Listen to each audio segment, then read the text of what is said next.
Welcome, everyone. Hello, my name is Sue, and I am an alcoholic. My sobriety date is April 28, 2009.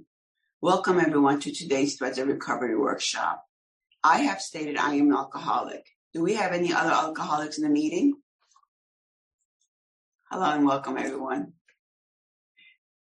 Acknowledging God's presence with a moment of silence. We'll follow that with a set-aside prayer.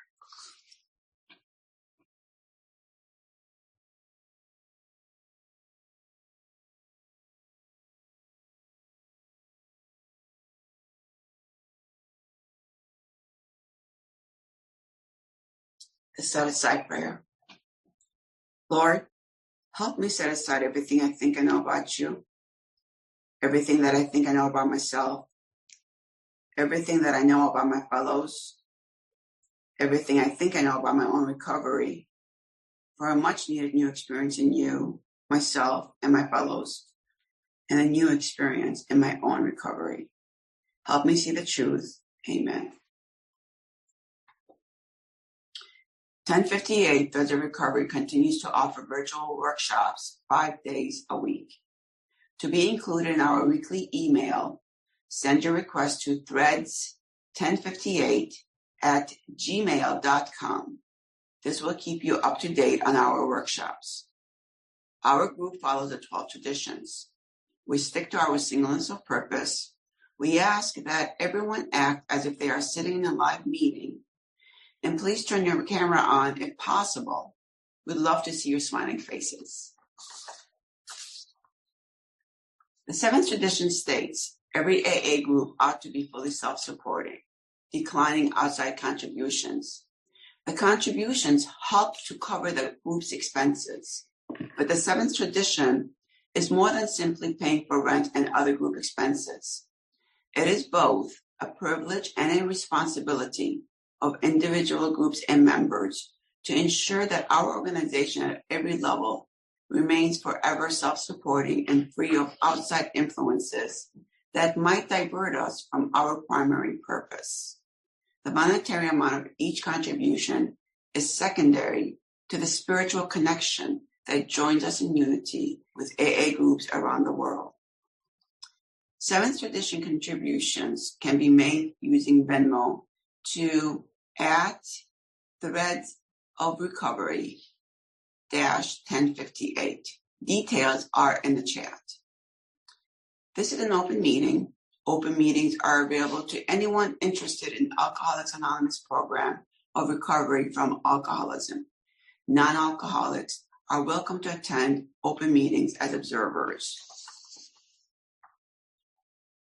And now, it is my great pleasure to introduce today's speaker. Please help me welcome our friend John C. from Hamilton, Ontario, Canada, on emotional sobriety. Welcome, John. Thank you so much, Debbie and Sue. Thank you very much. And welcome, everybody, to our 6 of 7 days of the workshop of emotional sobriety, the next frontier. And let's just get started with that familiar quote we were working with for a few weeks now. Nothing is more precious than being in the present moment, fully alive, fully aware. So greetings all, whether it's the morning for you or afternoon or the evening. I have the disease of alcoholism. I belong to a group called Agape Group and in Hamilton, Ontario. My name is John. And for those who don't know me, I'm a certified mental health coach, a practitioner, positive psychology, a first-time author. And I celebrated 50 years of sobriety last week. I also lead workshops with God consciousness. And I'm a founder of a community called the Freedom Hour. So in summary, we've defined emotional sobriety and looked at ways to approach the state of emotional regulation and what emotional dysregulation looks like. So let's just take a few moments just to review the ideas that we've been following. And I don't want to take too long at this because I find that I keep losing my timetable. What I like to do, though, is keep it going because it's so important. It is so important to know what these ideas represent for you, and that to make sure that you get the most I can give you. So we started off with a sailboat metaphor, if you may recall. And the metaphor is meant to easily understand the topics in which we're talking about. So it's very helpful when there's a metaphor. The sailboat, every sailboat has a captain, and you're the captain of your own sailboat. And right now we're on a journey. Journey to destination is emotional sobriety. And the captain has an influence on the sailboat. First of all, he or she places their attention in a particular way, focus on things and become aware. So that's important that captain develops those strategies. Second, they have thoughts and beliefs, and interpretations of reality. And third, there's motivation, to reasons and needs and benefits to take this journey in emotional sobriety. And lastly, about action, the concrete behaviors that move us into emotional sobriety. So this isn't just thinking about emotional sobriety, it's about acting on emotional sobriety. What does a journey look like? It looks like this. 8 stages as I see it. And they're life journeys. We learned, of course, that there's a physical sobriety piece to this recovery. And there is an emotional recovery as well.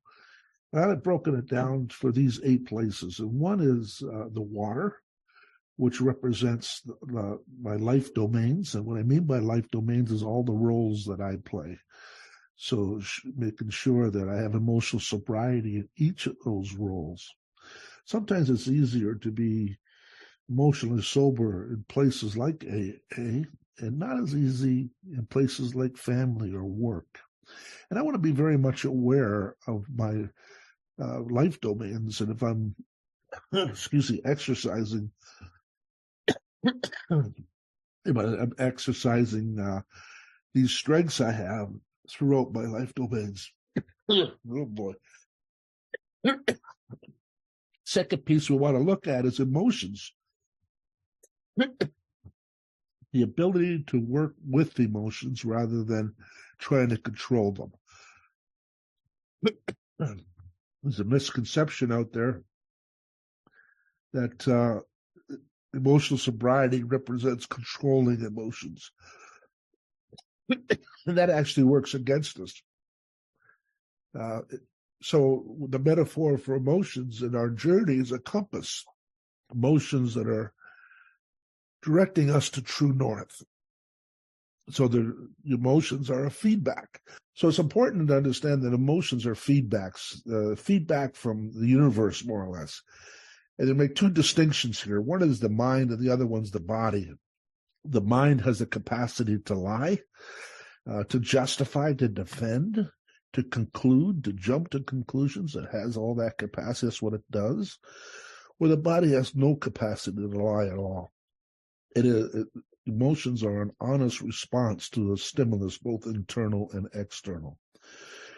So in this way, emotions can be very, very helpful in engaging in emotional sobriety. Every captain has the steering wheel on the boat. What that really means is that we can create and make choices for ourselves if we're awake and aware. If we're not awake and aware, we're in a habit. We're in some sort of mechanization that's developed over time, and we're not really freely thinking about choices. We're just following the dictates of that pattern. So we want to remember that each of the captains have the steering wheel to steer the sailboat in the direction that is helpful to get to the destination of emotional sobriety. Every boat could have leaks, which represent weaknesses. So the character defects or the weaknesses that we find in our character. And what was represented there is not trying to correct the weaknesses, but be responsible for them, but develop coping mechanisms in how to deal with them. So we're not ignoring weaknesses, but we're also not giving it all our attention either. We're just going to develop ways in coping and being resilient around them. I don't know if you ever tried to get rid of a weakness in your life and you found that you couldn't do it. It keeps popping up.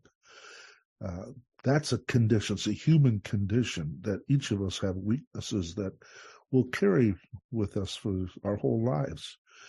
So it's not about getting rid of them as much as it is how you're going to deal with them. And I like to think of it this way, how I relate to my weaknesses. The sails represent strengths. This is what we're going to be talking about today. We're going to be talking about using our strengths.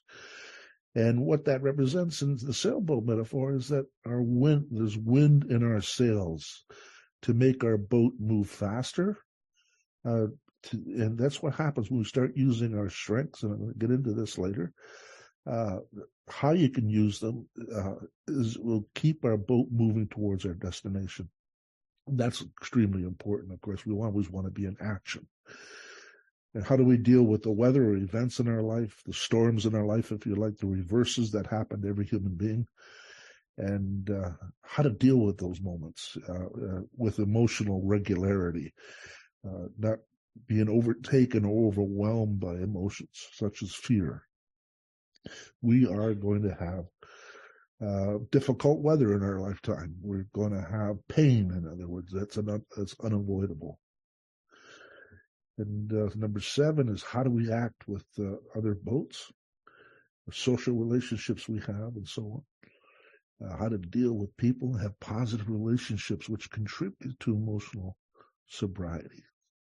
Then lastly, our goal, the motivation to get to this very, very special place so that we can deepen it and strengthen our emotional sobriety so we could pretty much handle anything that life delivers to us, and to do it without relapsing, of course, or going into a secondary addiction. That we begin to deal with the difficulties and challenges in our life without complaining and without being upset. That we're finding strength to help us deal with problems that we have. So that's the sailboat metaphor, and the emotional sobriety, as I define it, to help me look at these areas of my life so that I can deal with things at a responsible emotional response rather than being overwhelmed. Sometimes, if anybody's been involved with CBT, you'll recognize this triangle. It has to do with thoughts, behaviors, and emotions. And the temptation when you're looking at emotional sobriety is you're trying to pull out your emotions, but unfortunately you can't pull it out. These things are connected, and these arrows represent a bidirectional connection to each of those things. So in other words, our emotions can create behaviors. It could create thoughts. Our thoughts could create emotions and behaviors and so on. So this is an interplay of a human experience. That's why we just can't pull out emotions and think that we can do something with them on their own. This has got to be an interplay. It's got to be a connection of everything that we're doing. So that pretty much talks about what we've done so far in terms of a theory called emotional sobriety.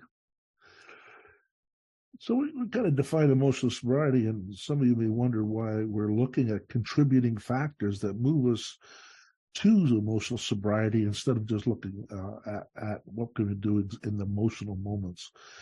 There are certain things that we do that contribute to emotional sobriety. And in other words, if you're looking at a positive relationship and your motivation is attention is to deepen that relationship, the emotional response is going to be one that's regulated.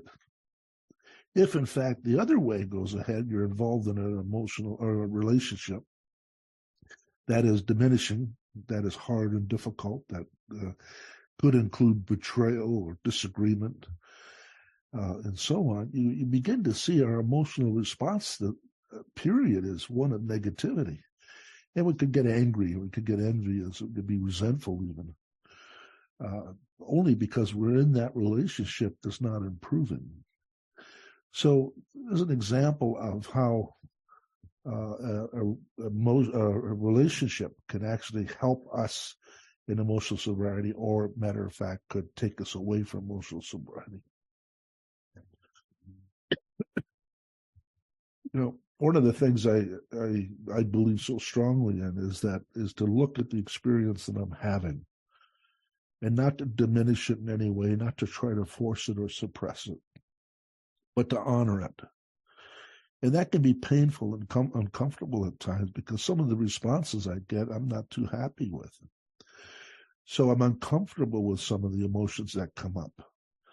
But the more I try to ignore it or avoid them, the worse the situation becomes. And I like to talk about this, the Buddhist idea of two arrows piercing the heart. The first arrow is pain, which is unavoidable. You can't avoid pain. The second arrow is suffering. That's something we can avoid by not compounding the pain in some sort of way. So we have the ability to do something and respond to suffering. And it's how we use the emotions, approaching the emotions, that really help us either eliminate the suffering or make our pain worse by suffering.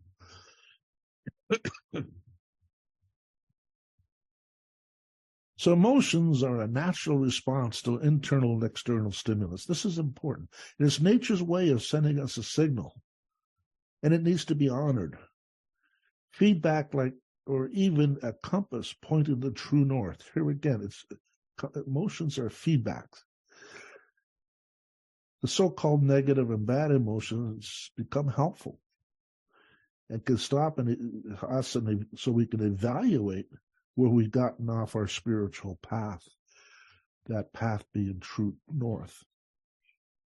Attempting to control, we get into this idea, what Dr. Silkworth's observation was, with restless, irritable, and discontent. And oftentimes when we're restless, irritable, discontent, we're trying to control something that we have no control over. So let me give you an example. What I want to say here, when I experience fear, I used to think, what's wrong with me? Why am I afraid? There must be something that I'm not good enough, that I should be afraid. So in that respect, I used to treat fear as something to avoid and pretend I didn't have, and I tried to control it. And the fear got worse. It got worse. Instead of looking at fear and say, I know who you are, and you've probably helped me in the past. I recognize that this is temporary, and that, almost everybody in the universe experiences fear. And today I'm going to learn what it's trying to teach me. You see, using that way of dealing with emotions, there's no overwhelm. It is one of curiosity, and it's one of learning, to expand. The courage to take on emotions this way and to start to identify what's underneath it that may be valuable to me reduces this emotion that may overtake me, where I get into a battle with the emotion.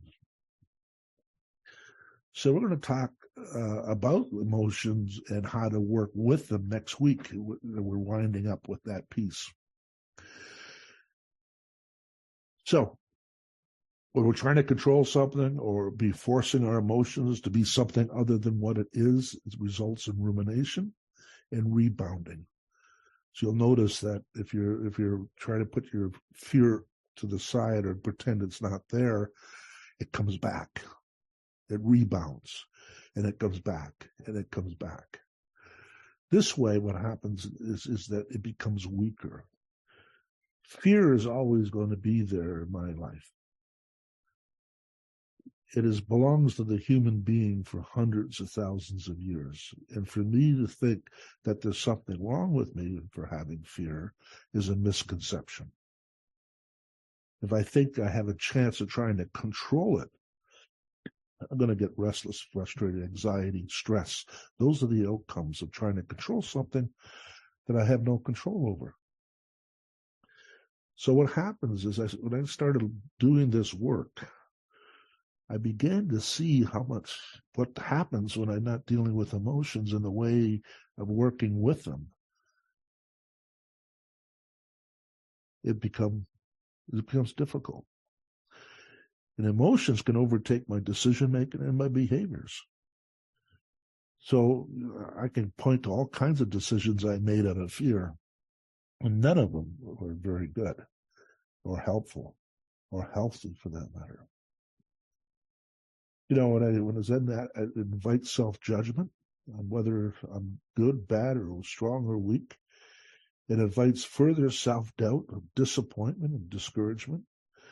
And that leads to physical problems like a reduction in the immune systems, oddly enough, and contributes to serious physical illness. It also increases our chances of returning to our primary addiction or starting a second one to comfort our dis-ease. So what is emotional sobriety? It's the recognizing and understanding and effectively regulating our emotional states. This involves being aware of our emotions to make conscious choices rather than impulsively reacting to them from a place of unchecked emotion. Developing emotional sobriety can have a number of benefits, including increased resilience and improved relationships with others. While practicing mindfulness, we explore different coping strategies that can help us and be emotionally balanced and have healthy relationships with others and ourselves. We relate better to ourselves when we're regulating our emotions. Emotional sobriety also encourages us to embrace positive emotions such as joy and contentment, gratitude and love. You see, I used to think there were good and bad emotions. And what I try to do is cut off the bad emotions because they're painful. And me being an addict, I'll do anything but suffer pain. But when I do that, I also cut off the other emotions. It's not like I get to pick and choose the emotions that show up and which don't. I have no control over that. But what I do have control over is how I relate to them. So practicing emotional sobriety not only leads us to better regulating of our feelings and reactions, but it can help us live a more meaningful and fulfilling life because we don't get stopped. We don't get stopped. So that is the extent towards the summary of what we've been doing. So we've been doing this now for 6 weeks, and what we've covered is mindfulness. Mindfulness is the ability to be awake, to be connected to your body and the body's sensations, to be in a place of understanding rather than judging. This is what mindfulness is. So we're very much aware of the experiences that we're having. Like, for instance, if you think about 3 days ago yourself, what can you recall as experiences that you had 3 days ago? And for the most part, scientists have said that we are not awake. 50% of our waking hours, we're somehow just operating out of these old habits and old patterns. Because the brain, the way it functions, is that it's preserving all of its energy in case of an emergency. So there's nothing wrong with you. It's just that's what the brain does. And if we allow that brain to do it that way, we're missing out half of our life. We're not making choices. We're following the dictates of a good or a bad habit. Second piece we examined was self-acceptance. The ability to practice self-acceptance and compassion rather than the harshness of the inner critic. We addicts seem to have not only a tendency, but almost a magnetic draw to the inner critic. What's wrong with me? Why am I like this? And if we keep into that kind of judgment, what we're going to be off balance. We're not going to experience emotional sobriety. However, if we practice self-acceptance, accepting yourself for who you are and who you're not, which of course gets extended to accepting others, who they are and who they're not. So on that basis, we begin to have a more even flow with life's experiences. We're not so easily upset. Our emotions become regular, matter of fact. Developing positive relationships, whether they're intimate relationships or community relationships, or AA relationships, relationships with yourself. If we strengthen and deepen each of these relationships, it offers us emotional sobriety. Maximizing strengths. I'm going to do a couple of exercises on this today. If I'm focused on my strengths, these God-given strengths that were given to me, which I often overlook, because I was too overly invested in my weaknesses. But if I learn how to look for the strengths, it's called strength spotting. If I look to see if I can regulate those strengths in every activity that I have, the outcome of it is, again, is this emotional regulation. And we're going to experience a little bit of that here in a few moments. And working with emotions, which is next week's topic. So 3 places we're not going to be doing in this workshop are valued and meaningful life, finding our purpose. When we're in our purpose, when we're on our mission, whatever that happens to be, we're able to identify it. We become enthusiastic and have a zest for life. This is important. If we're kind of floundering around, life seems so black and white. It seems heavy. We're just kind of meandering. There's no direction in one's life. But as soon as we find the path of our purpose, and we're working towards fulfilling that purpose, magic happens. Life becomes so much more colorful, so much more entertaining, so much more beautiful.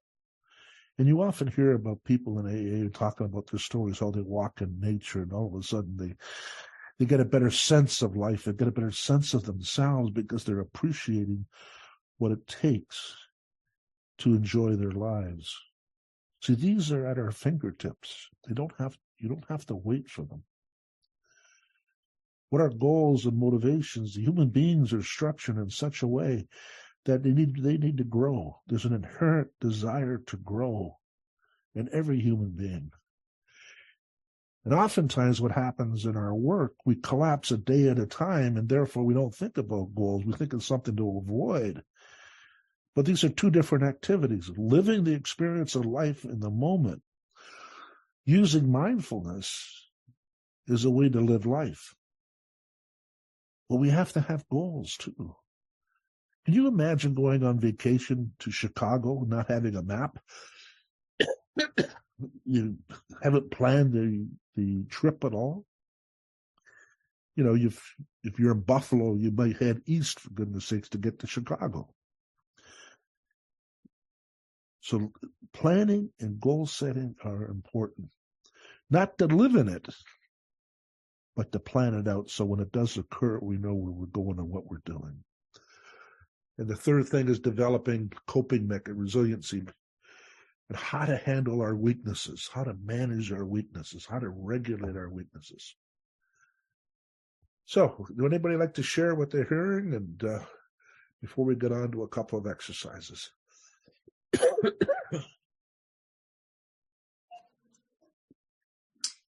Raise your hand, I'll call on you.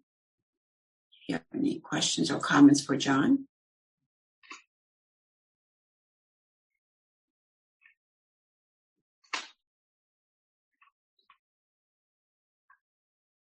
I don't see any hands up. Well, there we go.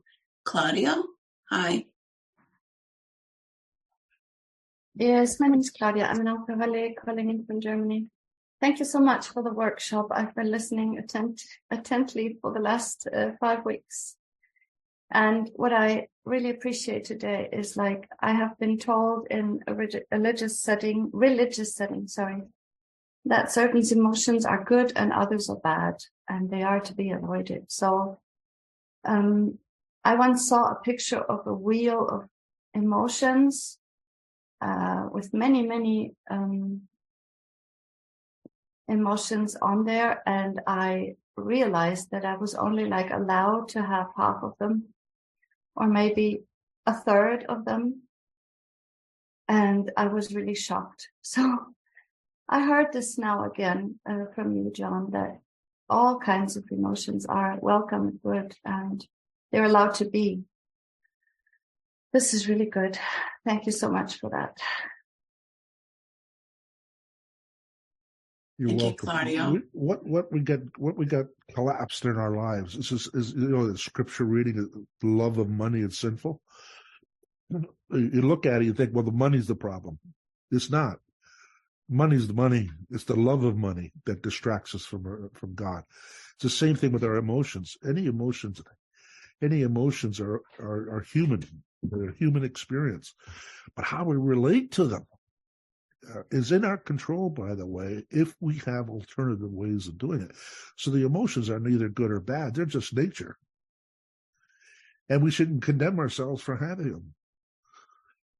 However, we don't necessarily have to act on them in the way in which we're used to acting on them.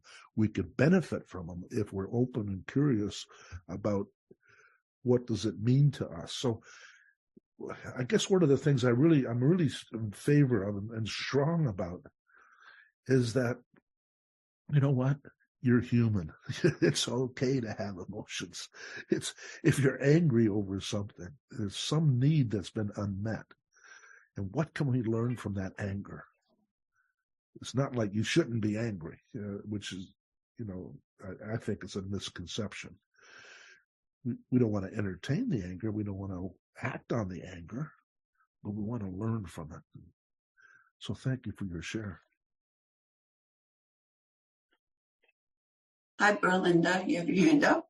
Yes. Hi, John. Thank you so much for this workshop. I haven't been to all of them, but I'm getting what I need. But you spoke mostly about the emotion. And being a Buddhist practitioner, they teach us that suffering comes from our cravings, what we crave. And I think that's tied to my emotions, because sometimes I don't crave the best things. But what I wound up doing is putting it all together with my Buddhist practice and my AA practice. And I find that when I get emotionally upset about something, like I did the other day when I found out that I was uninsured and I have no transportation, I was really pissed off. But, I sat back and I said, you know what? If you get upset, you're still not going to have no transportation. You're still not going to have the things that you need. So why not wait for the lady to come re-enroll you, and then you take it from there? But then when I get upset, I focus on my character defects of that situation, because I'm this year, 2021, is all about me and getting better. And when I react to something in a negative way, it comes from someplace else.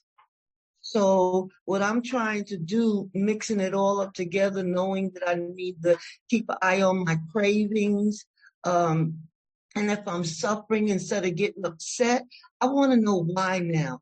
I want to know why I'm having that emotion. I just don't leave it like I did for so many years and let it figure out itself, because that's why it never got figured out. Thank you. And could you please put that, wait a minute, I gotta say right here.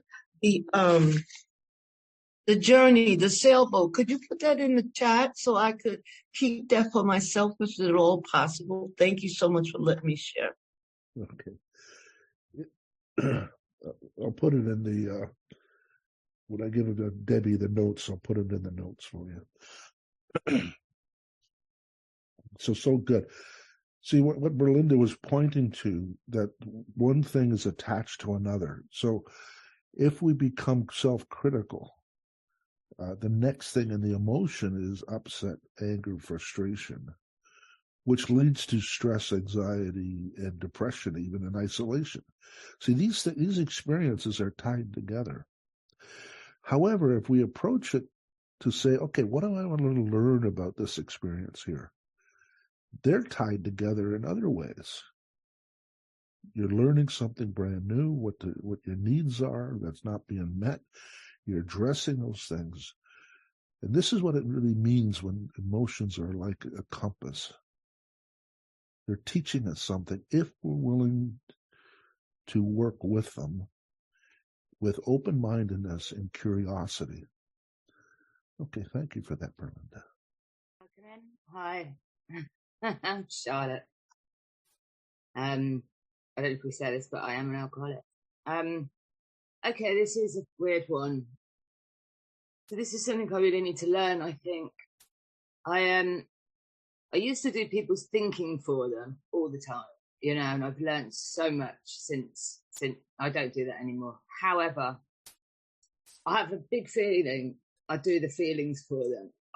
Is it possible that I'm feeling my emotions and feeling their emotions and acting on it as well? You know, if someone wrongs me, but I see they're really upset, I can't help but reach out to them, and I don't want them to be upset. And I don't know, I've medically got really sick for the past 3 months at least, losing my eyebrows, my skin's gone funny, and they've all said it's trauma coming back up for me. And I thought that's really strange, but that's literally what they said. And I just wonder if that's possible, because I have been through a stressful stage where, I don't know, all the time I feel people's feelings, I think. Can that be? No?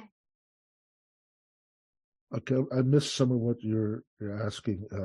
What feelings are we referring to? Well, so for example, my mother has put me in situations that she shouldn't. And then I still feel sorry for her. Yeah. And then I still do whatever she wants for her because I feel sorry for her. And then she'll do it again. And I will still keep going back, but I'm in turmoil inside. Got it. Okay, got it. So here's what happens when we're dealing with our emotions.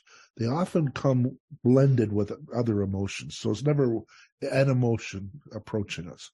There's probably 2 or 3 or 4 or many different emotions bundled together. And sometimes it's almost impossible to separate them so that you begin to understand them. However, what you're looking at is this. When you're looking at emotions and working with them, you may say to yourself, you know what, I want to extend kindness and love towards people I care about. But I need to regulate that as well, because what happens is strength can turn into a weakness if there has no boundaries. So, for instance, kindness can turn into people-pleasing. And what we need to do is pay attention to that experience and start to regulate that, bring it into balance to say, you know, I'm prepared to offer my kindness and my friendship or a relationship to somebody. And I need to not go as far as being a people pleaser. So this takes investigation and discovery. I'm not suggesting that this is you, by the way. I'm just suggesting in principle, when we're looking at things with curiosity, wanting to learn, these ideas will come up. They stop coming up, by the way, when we're judging ourselves or judging other people. There's nothing more to learn. Judgment is a conclusion. And when you're concluding in something, there's nothing to learn. So in this work that I do, and the work that people do in emotional sobriety, we want to keep an open mind to investigate, what am I really experiencing here?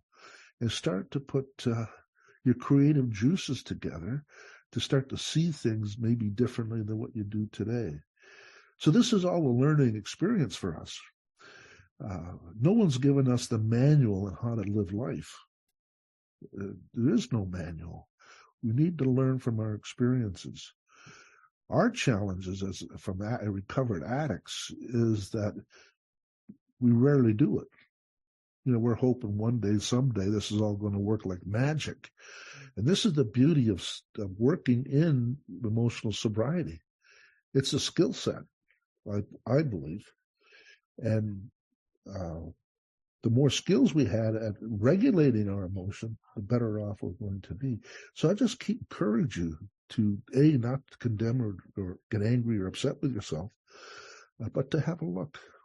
Just have a look. Keep noticing what's going on, and allow that intuition to surface.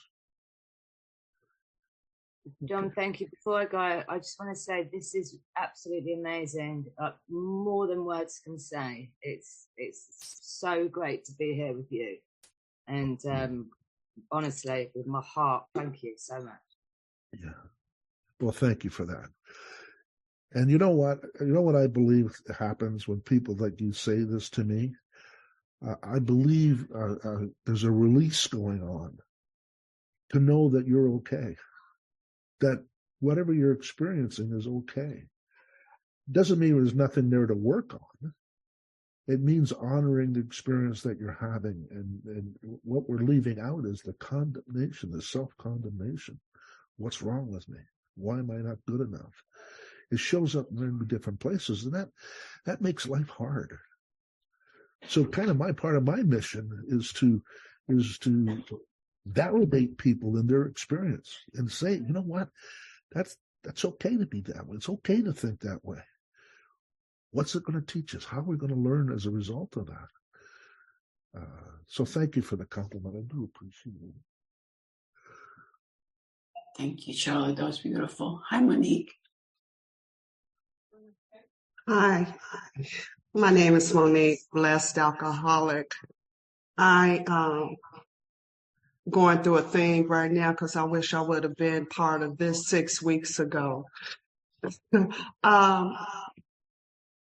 Mindfulness, to be in the place of understanding instead of judging.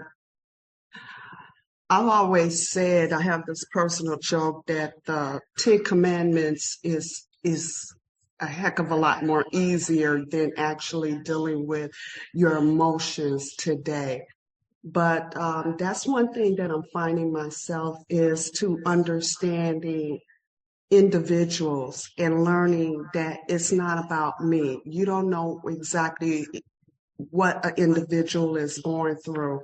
And it's not, well, I'm only speaking about me, but our selfishness sometimes brings us to the point whereas, it is about us.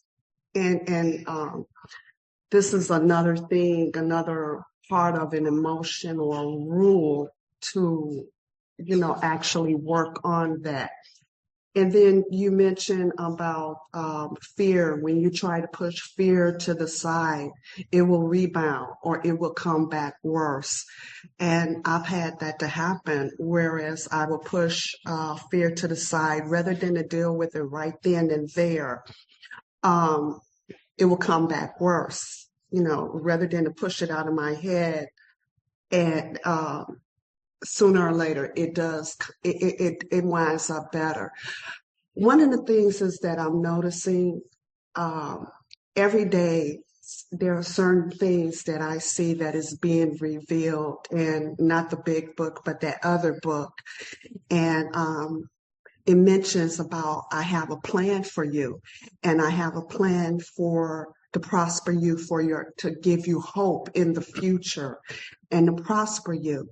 And I'm learning, especially with this this wonderful training here that if I work with my emotions, it's bringing me a lot closer to this plan of having this plan for me. That's all I got. Thank you. Well, I think that's so great. It's wonderful that when we're out of God's purpose, or if you believe in God, if you're out of God's purpose and reason why we're alive, we are going to feel disgruntled or restless, irritable, and discontent. It just seems to be in our nature that we were given a set of strengths to do work for our lives. And when we're in that mission, we're going to thrive. And when we're not, we're going to pay an emotional price to it. So this is why discovering, working in the 12 steps, but discovering the skill sets that'll help us identify our purpose and mission is so vitally important for us to have this emotional regulation. When we're doing God's work for us and we were doing our purpose, life seems so much easier, so much better. There's so much to be grateful for. The other thing I like to point out is many times I concluded in my life, my recovery, that my life started with my addiction. That's how I framed it in my mind. I know it didn't, but I was always about, when I was addiction, and all the harm I caused and so on, that I moved forward, what I was like, what happened, what I'm like today. I forgot about the sacred identity that God gave me before I was even born.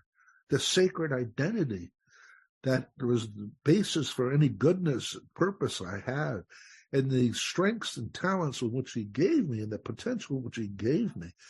I had to reacquaint myself with my sacred identity and to connect what I believe God's mission and purpose is for me. That's when life becomes exciting and beautiful. And I like to refer to it as a banquet. It might not be a banquet. My life may not be a banquet for you, but my life becomes my banquet. Something for me to celebrate and enjoy. Something for me to discover. Something that I can connect deeper with people. I've been to listen intently and interested in their experience. See, these things show up when we are able to let go of our, I'm going to say, selfish needs. Now, let me make another point. Self-care is a strength. There's nothing wrong being concerned about oneself if it's under the guise of self-care. But self-care can turn into selfishness. So the strength can turn into a weakness. And we just want to pay attention to it, not condemn ourselves for it, but to pay attention to it, to draw it back, to put the volume down on self-care a little bit and reach a little bit more with other people. See, that serves me better because it keeps me motivated, keeps me moving forward. Responding and engaging with other things like selfishness keeps me stuck. Because what happens, I experience some selfishness, or somebody tells me, John, you're being selfish. I start this rumination, this, okay, why am I selfish? Why are they saying that? What's wrong with me? And that's like, we often call it going down a rabbit hole, which is a good metaphor. It just starts a direction downward. Versus, you know what? I had a selfish moment. There was some need that was not being met. I didn't ask for. What is that need? And to deal with it like with it, rather than trying to push it away as if it doesn't exist. I hope you can appreciate when we deal with our emotions that are there, that's reality for us. That's what to work on. To pretend it isn't there is living a life of inauthenticity and lying to ourselves. We need to recognize what we're actually experiencing.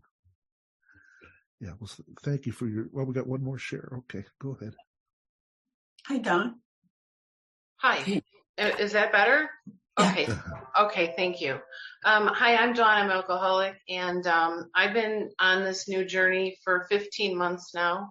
And when I first hopped on board and started getting sober, I was extremely emotional and I was sort of all over the place. And I was making decisions that weren't so good and for my best interest.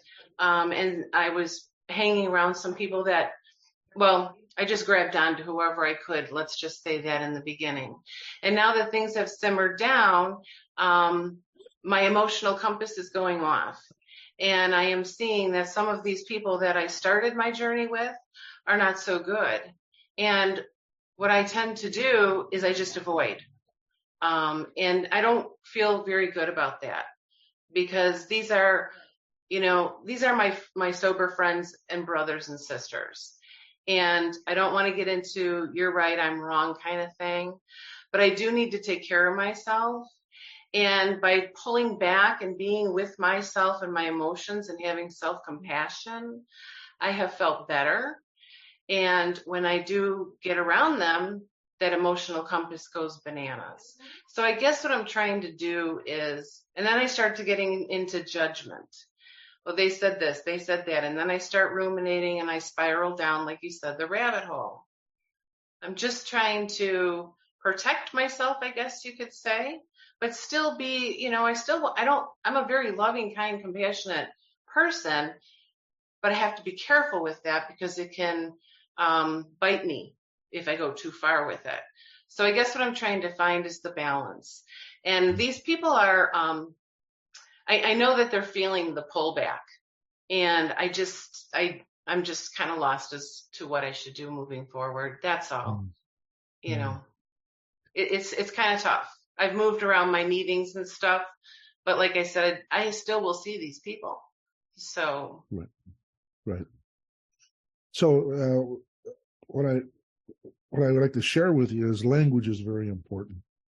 And sometimes we think we're avoiding something, and at the same experience, we could be using a good amount of temperance, a good amount of self-care. So that's not avoiding. That's just that is taking care of yourself. Now, this is what's so important about the work that we're doing here. We only put labels on things that we're aware of.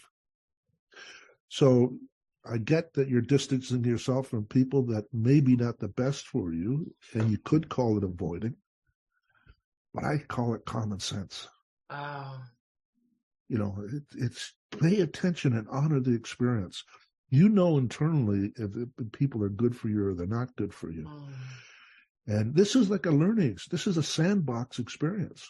You need to not only watch out for yourself in this moment, you need to have some self-care and be with people who are support and nurture you and raise you up rather than whatever that's happening. Those are judgments worth taking, by the way. We often say things like no self-judgment or no judgments. Well, you can't live life without judgment. Right. It's when to use the judgment. And what you've done instinctually is made a decision to separate yourself from people who you think are not the best for you. And I congratulate you for that.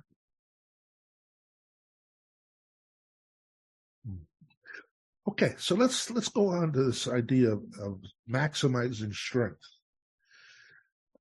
Today, I believe the number one enemy of emotional sobriety is a weakness focus, an overinvestment in character defects. Now, I want to make this clear so no one hears that I'm saying don't worry about your emotional or your character defects. I'm not saying that. What I'm saying is the overinvestment of an emotion of defects of character, and we're going to experience that a little bit here today. This is the number one enemy in my view. How to get emotionally regulated is actually maximizing strengths. Now, I'm not saying that just based on my 50 years of experience around this.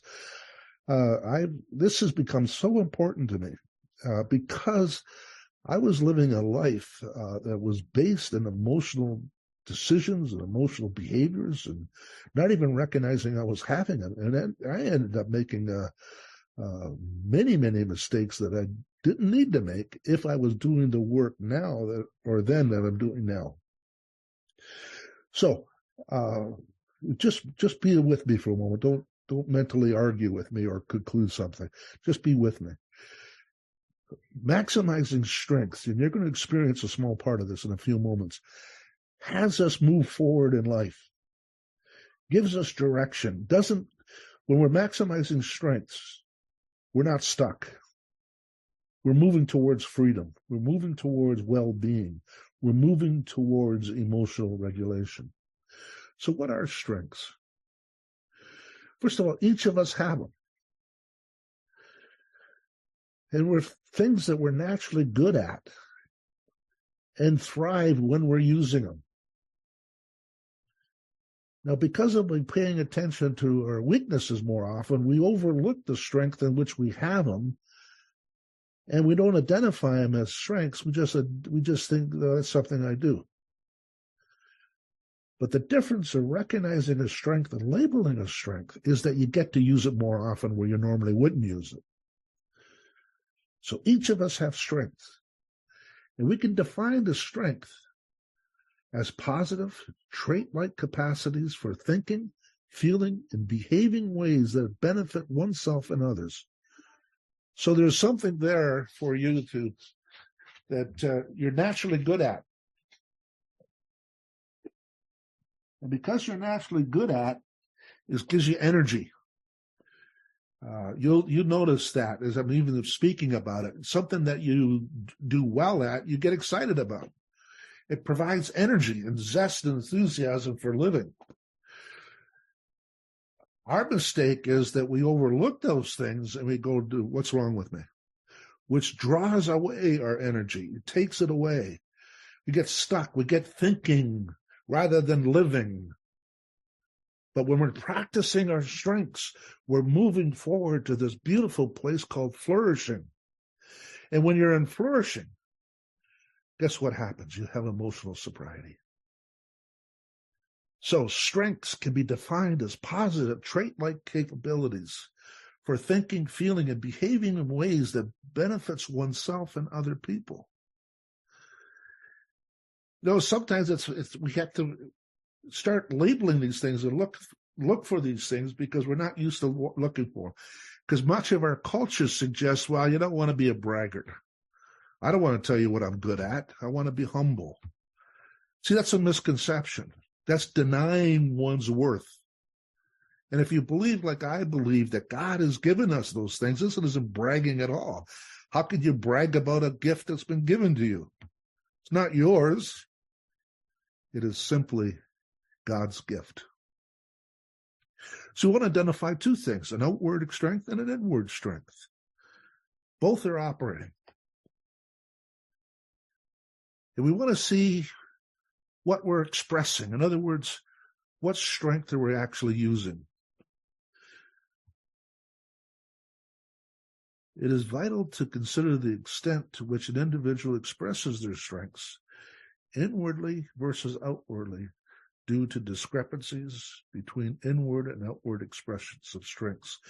So we want to be able to see that we're using our good intentions as a strength, that it actually gets out in the behavior. And understanding the scope of one's strength, one begins to be able to see it more often in what they do. And the more often you can see it and what it does, the more often you can use it. So, if you're not someone who's used to looking at their strengths to the same degree that you look at your weaknesses, this might be important for you to hear. I want you to remember at the moment just to identify a weakness that you have in your character. Define the weakness. And the last time you caved into that temptation. Now, if you find the weakness just like that, you might probably think, well, you know, I do this often. I can tell you, I always fall into this. And you can go on and explain it. And you can explain it without thinking about it. That's how well you know it. See, now you're getting the experience of how much time and effort you put into identifying that weakness. Now, I'd like you to shake that off for a moment. I want you to identify as strength. It's in your character. And define that strength and the last time you utilized it when you needed it.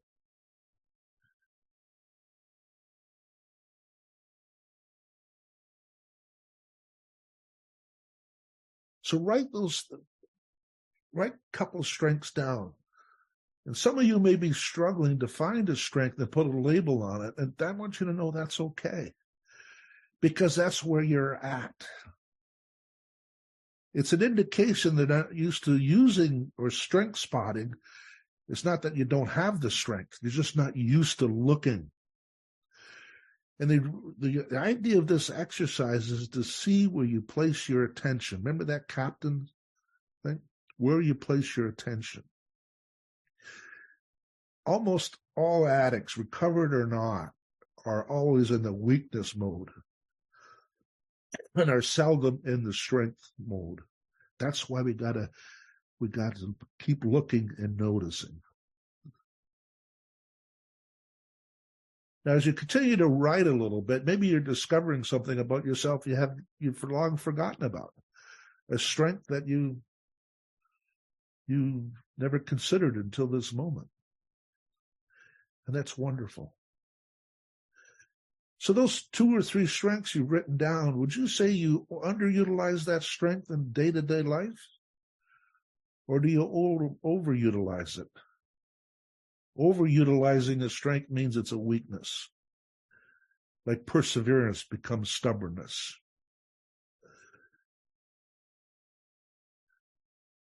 Are you underutilizing the strength, or you're overutilizing the strength?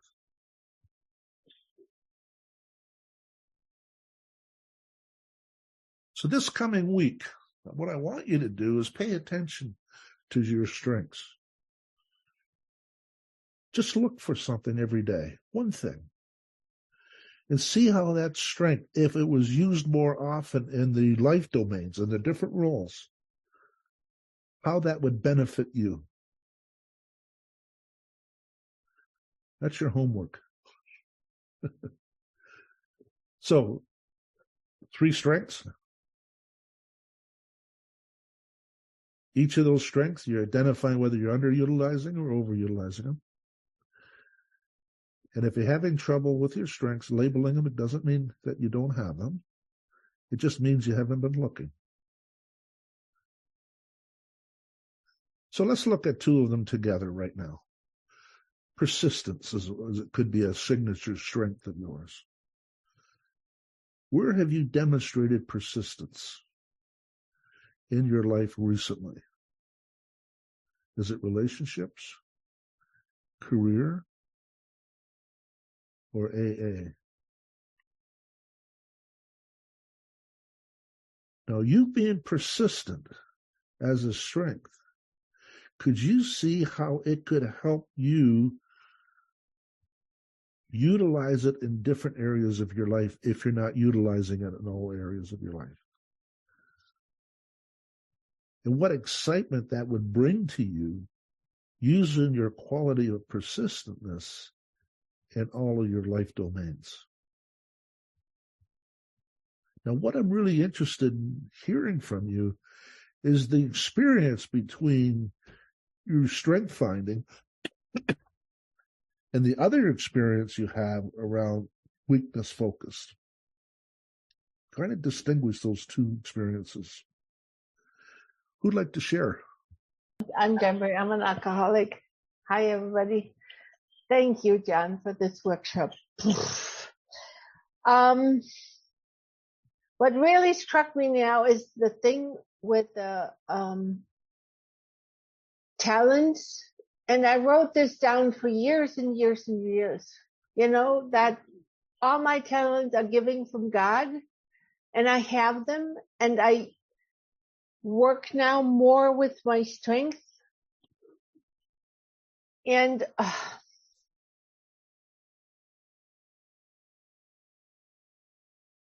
it really hits me every time I hear this, because I'm so easily drawn in the weaknesses, you know?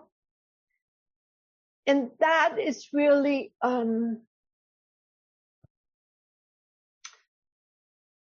something which I understand now by listening to you in a complete different angle, is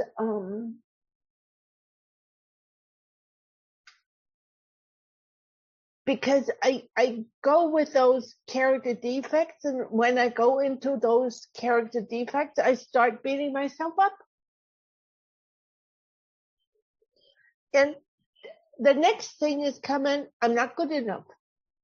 I'm not working the program enough, and whatever I do, which is insane because I know that this is not the road God wants me to go. I know that. So my experience with those weaknesses is I'm in a transition mode in my life now, where new doors open up, and I get sometimes fearful because I walk on different grounds. And for me, this ground, I'm getting a new life back, which is out of control. I don't have control anymore. And it's okay to have no control. And I'm working more on my faith and seeing the good things that I have. And then I feel better. And I tell you one experience. I was in the trauma clinic for a long time now. And I had an appointment 2 days ago with my therapist. I'm out of the clinic for 2 months now. And I came in there and all the things came up, from the past. And by working with her together, she said, like, let's look at your strengths, and your positive assets and at your resources. You're on a good way. So I need people now to tell me that I've got all this, and it's all there already. It was all there. And I realized that what you just said, like, or somebody else said, like, if I do it together, not out of selfishness, self-care in a healthy way, and rely on God and go on this path, it's easy. But sometimes it gets snaps and I'm off track. So I think it's like a training and trusting and having faith. So thank you for letting me share, and everybody who's in here. Thanks. Yeah, great. Let me just share something with you. I'll bet you're trying to do this on your own. No? Do you have like-minded people that you connect with and talking about your strengths and utilizing your strengths? Yeah. I do that. I do that. Good. Yeah. Good. Because when we're trying to do things on our own, we're almost doomed to the patterns of the past. And it's okay to have that, by the way. It's okay to fall into that area of weaknesses. But we need the support of other people. I mean a particular support of other people, by the way. Not a general support. It's not like AA, we all get together to avoid drinking or drugging, whatever we're avoiding. But people who are so attuned to develop their strengths, to be in the conversation with them, you don't forget about it. I like the idea that a corpse follows the floor of a river. If you're in a group of people that'll have you flow with them, your experience around strength finding, strength spotting, and strength regulating and strength expression will become much, much easier. So content is one thing, skills is one thing, but you need a small group of people, like-minded people that are working with you on exactly what it is you're working on, not generally. Thank you for your share. Thank you. Hi, Belinda, you have your hand up. Yeah, John, thank you. Yeah, you were talking about strengths, and that's something that in my journey I found out that I had. Because I didn't always deal with my strength. I always either let other people's opinion or stuff like that. But I know I had this situation. I'm in a wheelchair and I have home attendants, and I needed more hours because my condition, my medical condition is worsened. And I had to fight. And I use that word fight, but not fight. I had to advocate for myself since 2021, constantly calling, constantly wanting to know when I was going to get my hearing. And I finally got the hearing, but then my medical benefits people weren't prepared. So I had to wait again another 6 months. And I cried that day because I was frustrated and I knew that I didn't want to say things that I was going to be sorry for later. So my emotions turned into tears so it wouldn't come out of my mouth. But with all that advocating that I did for myself after 2021, last week I got the decision from the judge that I am going to get my 48 hours. So in that example in my life, I was like, wow, I advocate for myself. I live in an assisted living for the elderly. And I moved out of there because I didn't need those kind of services. I found my own doctors. I was very independent. And my social worker was saying, Belinda, I don't understand why you're here.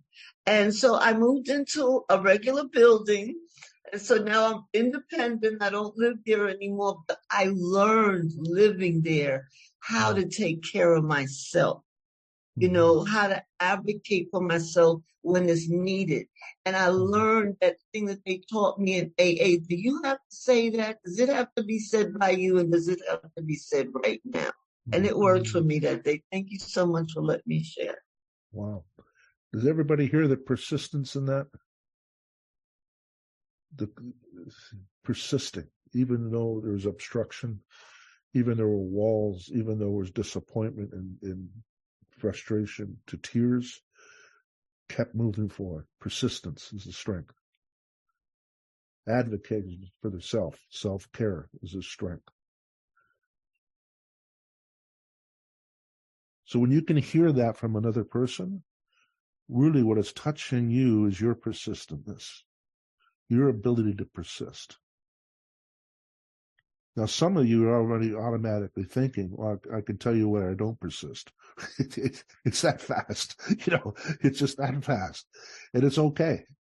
It's okay because we're mindful. We're aware of the thought that just came in, and we're not trying to fight it or avoid it or suppress it. It's just okay. And now we're going to look to see where else I can put persistence in place. So that's very good, Belinda. Thank you for your share. Is that it? I don't see any other hands. I thought I saw one, but I think Hugh, but he put it down, so I think that's it. All right. Next thing I'd like you to do is go ahead. We have a hand. Angela, hi. Hi, sorry for the late hand. Can you hear me? Mm-hmm. I arrived a bit late, but it's always great to be here. I'm Angela and I'm an alcoholic. I love what you're talking about today, and identifying strengths, and you gave me a little bit of courage to talk, because you said, you know, if you're struggling to identify your strengths, then you probably haven't looked very hard.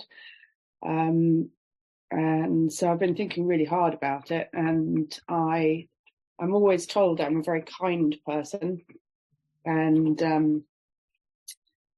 I mean, you talk about the fact that, you might overuse it. And I guess as an alcoholic, we become people pleasers, and therefore that might be overused. But what I have been thinking, listening to other people, is that I don't know whether it's a strength, but I'm always open-minded, and I'm always curious.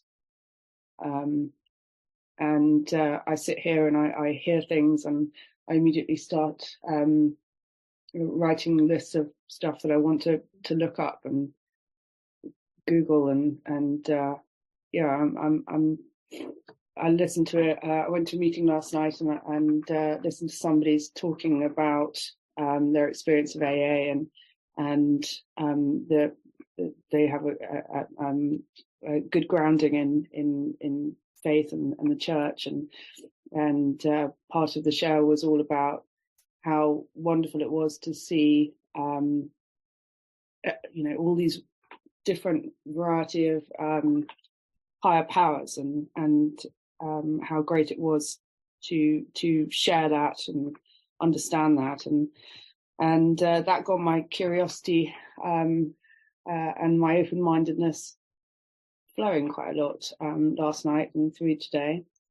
So yeah, I reckon I've touched on another strength today. I think curiosity and open-mindedness is a strength, and kindness, maybe I need to tone that down a bit. I don't mean to be less kind. Maybe you can help me out here. I just need to make sure that it's not. Is there an expression, killing with kindness? You can kill yourself with kindness, can't you? So yeah, perhaps you can come back to me on that. Thank you very much. It's always a pleasure to be here. Okay, great. Well, great.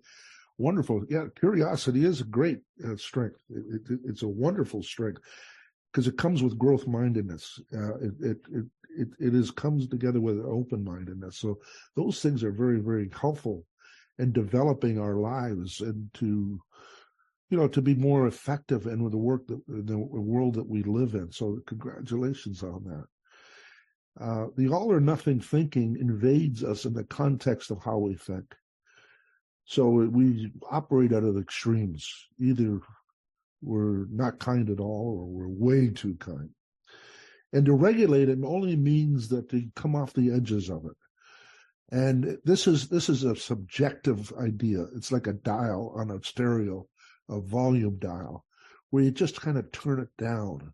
There's no exact measurement to say, well, that's regular and that's extreme. But what you want to do when you notice the experience that you're having, in other words, if your kindness turns into codependency and it gets confused, all we need to do is start looking and say, okay, what is it I can do that help me regulate my kindness and still be as kind as I can, but at the same time not to be pushed around, if you like. So there's no real clear, distinct answer that I have, except by getting used to the experience and being awake in it, I think will naturally come forth as an understanding or an insight of where you need to be in that area.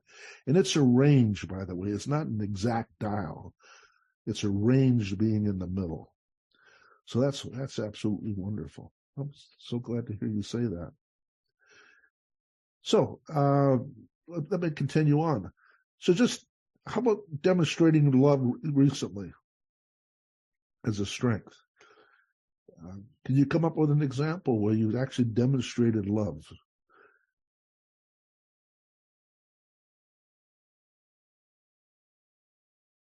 Again, I'll just say to people, you may be frustrated and you're not be able to find strengths. But it's okay to struggle with this. It's just okay. What we want to do is be able to start what they call strength spotting. Start to identify strengths. And you can begin to see how your life changes almost immediately when you're using your strengths. You're moving towards something rather than being stuck in something. And it's just a natural progression when you're in your strengths. You don't have to try, like for instance, if you enjoy exercising, you don't have to go and exercise. You want to go. You know, if you enjoy reading a book, you don't have to read a book. You want to enjoy reading a book. So these things we come across very, very differently. And what we do, we hang on to the things we enjoy doing. And that requires, for us, just movement, growth, moving towards this idea of well-being, rather. So, love. When's the last time you expressed it? What was that experience like for you? We have a hand up, John. Don. Okay, go ahead. Yeah, go ahead. Don. Thank you. Here we go. Okay, I think this is what you're talking about. I enjoy helping other people very, very much, using my experiences from my past and moving forward. Some of the experiences I've had in the past were not so nice experiences. So instead of dwelling on them, I do like to help other people. And yesterday I had a friend who was going through a very, very heavy crisis with her husband in the hospital and all of these things. So I click right into my compassion mode and was able to give her space and the time she needed to work through her emotions, because I understand what she's going through, since my husband was a very sick man at one time. So I was able to tell her all the good things that she was doing, so she didn't have to focus on the negative. And to me, utilizing my experiences and, just giving someone some space and grace and finding their positives and kind of steering them in a good direction, I think that's love. Mm-hmm. Mm-hmm. And I think that's also what AA teaches us to do, to give our experience strength and hope. And that I find enjoyment. Yeah, great. So one of your strengths is compassion. Compassion. Yeah. So knowing that, where else could you use compassion where maybe you wouldn't have thought about using compassion? I think that got cultivated when I was in my career, when I was a dental hygienist, seeing people in pain a lot. So I try to use that wherever I go. I really do. I see people hurting in the grocery store and I'll try to give a smile or something like that. Beautiful. So I try. Yeah. Well, that's great. So what you've done, you've identified a strength called compassion, and you normally and naturally act it out wherever life takes you. Is that fair? Thank you. Thank you. Thank you for your help. Thank you. Monique? You mentioned about where did we express love. I was on a plane the other day and I was coming home, on the plane, and I noticed that there was a young man sitting in front of me and there was a young man sitting in back of me, and both of them were together. And so they're real good friends, you could tell. And I'm there in the middle. And the guy who was sitting in back of me wanted to give the guy in front of me, his phone or something. And I just finally turned around and I said to him, I said, do you want to switch seats? And he said, yeah, and everything. Now, I don't know if that was an expression of love or anything, but I like to say that was of service, especially when you hear about these horror stories on the airplane and the way people are acting today. So I wanted to, just give these guys, whereas they could just be homies or homeboys and everything. Then at the same time, I had a young man that was a couple of seats down from me, and I noticed that he was sneezing, his nose was running and everything like that, and the little napkin that the waitress or the usher on the airport, you have a testament thing. And I just reached in my bag and I said, do you want, and I handed him the tissue. And I said, I have as much as you want, here. Just let me know. You won't be disturbing me or anything like that. And so in the long run, it's, when you really think about it, everything that you go through life, it leads up to only servicing, just servicing of others. And now, whereas for me, I don't really have to look at the opportunity because it is right there. Even whether how huge it is or how small it is, the opportunity to serve is always right there. I love homeless people. I work from home. I don't get a chance, and I do a lot of Zoom meeting. I don't get a chance to service in the AA, a newcomer. But when I'm out walking, and I see a homeless person, I sometimes feel like they're gonna, call the police on me because I'm chasing after them. Do you need something to drink? Do you need something to eat? And everything. I don't care after I service them. You hear people say, you don't know what they've been doing or whatever. That's none of my business. My thing is to be of service. Because see, one of my biggest fears is that, a homeless person or anybody who's in need, and in the long run, I'm in this huge lag of saints and everything, and I get turned around. And I don't want that to happen. So that's the reason why I love to serve. Good. Excellent. Thank you, Monique. Hi, Dembria. You're on. Hi, everybody. I'm Deborah. I'm on a call. Yesterday, I worked with a little child who was completely in crisis, and she was sobbing, and she's in a very difficult situation. So, what I always, and this is not me doing this stuff, I really can tell you. I told her a story and she couldn't breathe, she stopped breathing, and I said, like, why don't we just breathe, and have a little smile on your face? And it took 5 minutes and I was plastered with love for this child, and then she felt better. And this is for me, I love those children who I work with, and that was my experience yesterday. So thank you for letting me share. Beautiful. Now, friends, do you hear the tone when people are talking about their strengths? Do you hear it? Do you hear the excitement and the enthusiasm in their voice and their tone? And maybe a little bit of embarrassment too, because they're not used to talking about themselves this way. But what you hear is this excitement about living life when they recall the experiences when they're having their strengths, utilizing their strengths. I want you to memorize that. Memorize it. Don't forget that. Thank you. Belinda, you have your hand up. I sure did. My love came through my stripes. Through my suffering. That's how I developed my love. I was 11 years old and my mother was a sex worker and she trafficked me from 11 to 14. I grew up with so much hate in my life that it ruled my life. And one day I sat down after going through the steps, I don't know how many times.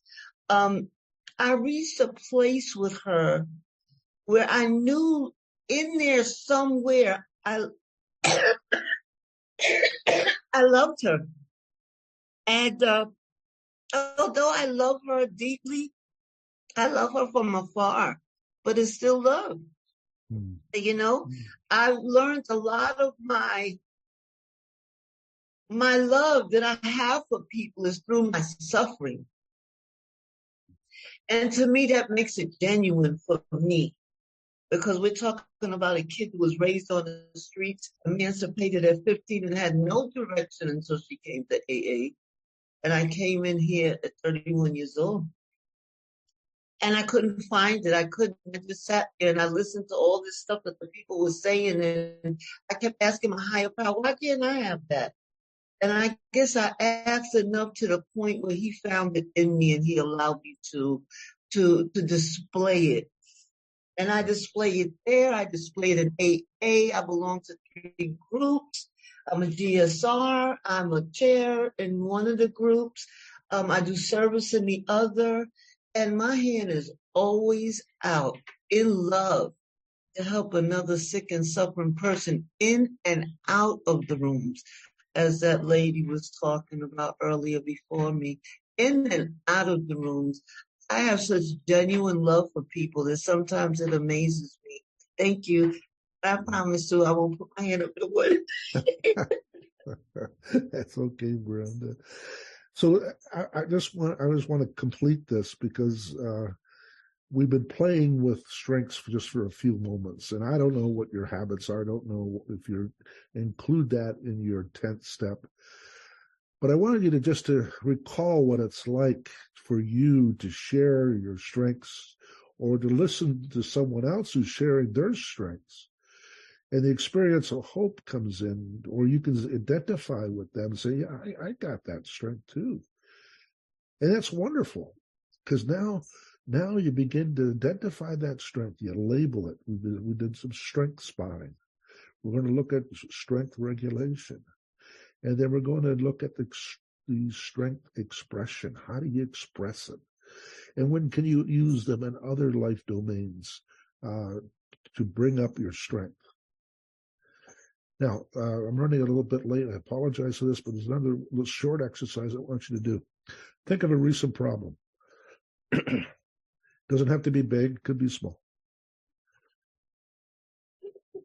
And what I'd like you to do is what strength could you utilize to be able to deal with the problem in which you just experienced?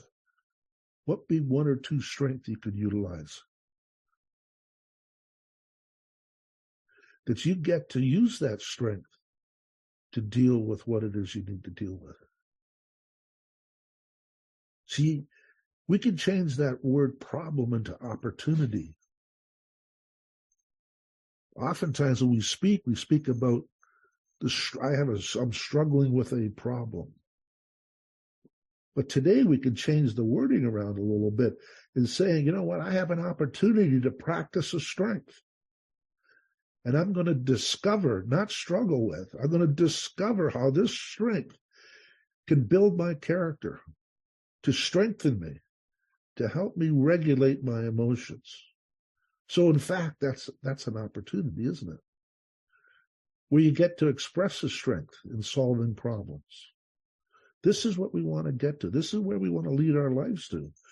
That no matter what comes up, we have resources that be able to deal with the things we need to deal with. And we look to those resources to put them in place. So we don't have to be afraid of anything. We don't have to feel victimized by anything. We don't have to feel that we're overtaken by anything. Because we're mindful, we're aware of the experience. We no longer avoid the emotion. We work with it, and we discover a strength that we can use to overcome whatever it is we need to overcome. This leads to emotional sobriety, friends. It's practical skill development. It's training the mind. And as we're talking about strengths at the moment, how many of you were far away from any defects of character? See, it wasn't in your lexicon. The mind can only handle so much. And when we're practicing our strengths, limitations, limiting beliefs, self-judgment is not there. It's dormant for the moment.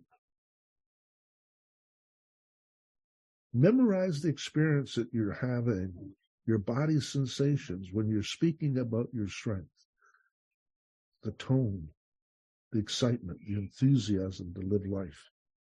See, we're no longer asking ourselves that why am I this comes up or that comes up. We're learning to deal with it through our strengths.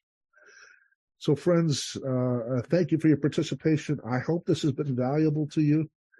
And next week, we're going to wrap it up by talking about how to work with emotions rather than what the emotions are doing to me. We're going to ask, what is it doing for me? So Sue, take it back to you. Thank you so much, John. If you can just take us out with the prayer of your choice, and then we can end it. I'd be happy to.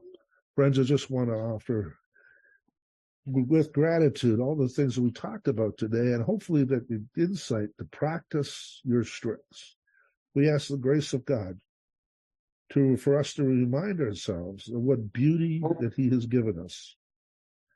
And we sit in gratitude for all the strengths and talents and potential that each and one of us have.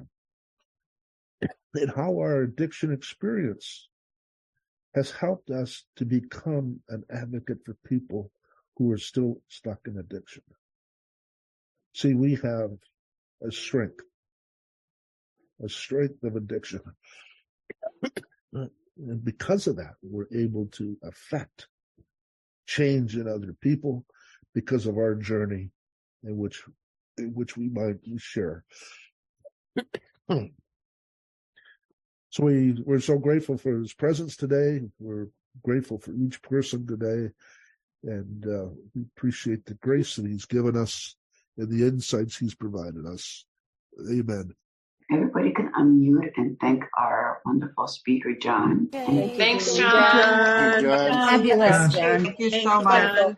John. Yeah. Thank you, John. So much. Thank you. Thank you, John. Thank Thank you you very for much. those who did service to put this meeting together. Beautiful meeting. Thank you all.